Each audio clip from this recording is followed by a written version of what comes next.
válvulas fazendo barulho terrível, muito alto, parece assim uma turbina do avião quando vai decolar, no momento da centrifugação.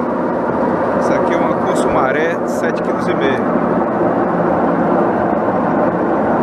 Barulho aí praticamente insuportável no interior da casa. Aqui eu estou no alpendre, a situação é mais amenizada, mas dentro de casa o barulho se torna bem maior. Isso aqui é um problema, vou desligar aqui para que vocês possam me ouvir melhor.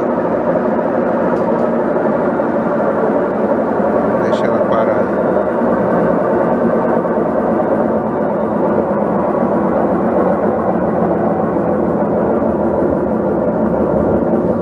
Bom, pessoal, isso aqui é um problema referente a rolamentos.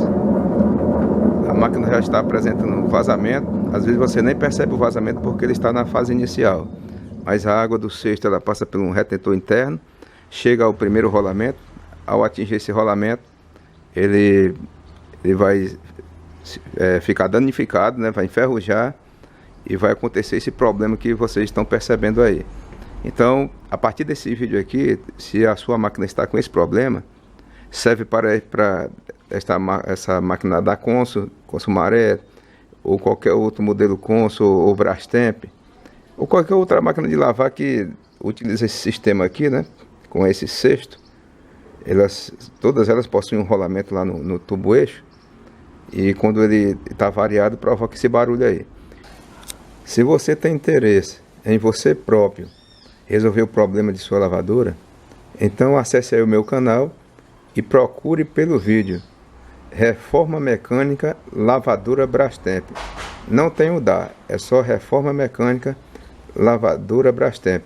E você vai observar aí um passo a passo, desde a desmontagem do mecanismo, a retirada dos rolamentos para a substituição e a remontagem de volta. Lá também você vai estar observando a retirada do cesto, agitador e todas as outras coisas que são necessárias para você chegar até o mecanismo onde se encontram os rolamentos que estão ocasionando este problema. Eu vou disponibilizar também agora uma tela final neste vídeo. Se você quiser, para sua comodidade, é só clicar aí nesse quadrinho aí nessa tela final e você vai automaticamente ser direcionado para este vídeo da Reforma Geral Lavadora Brastemp e tentar resolver o seu problema. E de antemão também agradeço aí a participação de todos, os likes que eu recebo aí, as visualizações, os comentários.